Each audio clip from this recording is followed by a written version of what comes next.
Hello. So now we discuss question number 5, that is a federation with a strong central government.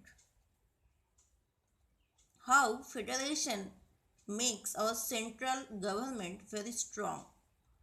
Behind this question there are 3 points. First one is parliament has very wide scope of legislation.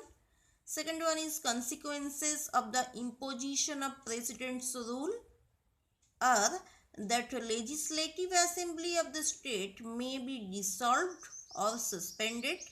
And third one is parliament can alter the boundaries of states in order to form a new states. These 3 points are there that makes federation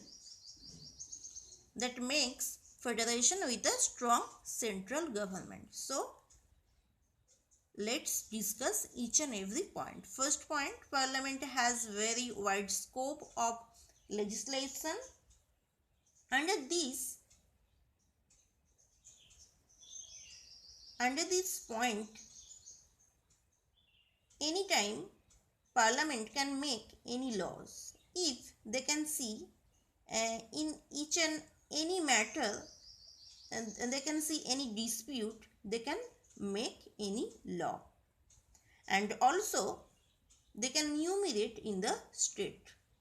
For example, if any state they do not maintain proper rules and law, and they are in any matter they can see any dispute, so parliament is all in all, so it can make any law for the particular state.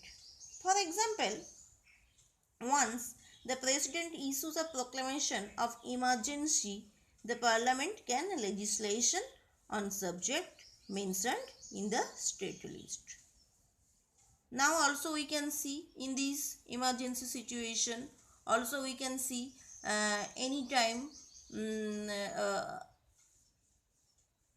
means our central government prime minister what said we all the state already we have to know, we have to bound to follow these rules. Then second point is consequences of the imposition of president's rule are that legislative assembly of the state may be dissolved or suspended. In that case, powers of the state legislature shall be exercised by the parliament. And the third and last point is parliament can alter the boundaries of state in order to form a new state. It can also change the name of the state. Now our West Bengal is our state name, and a new name also it is as a central government, as a parliament, its new name is Bengal. So despite the feature described already above, and India is a true federation.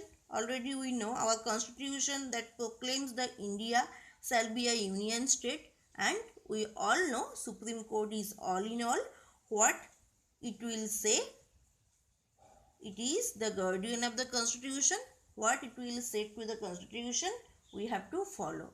Supreme Court can make new law in the constitution, so it is the guardian of all of us. Okay, thank you, goodbye, stay home, stay safe.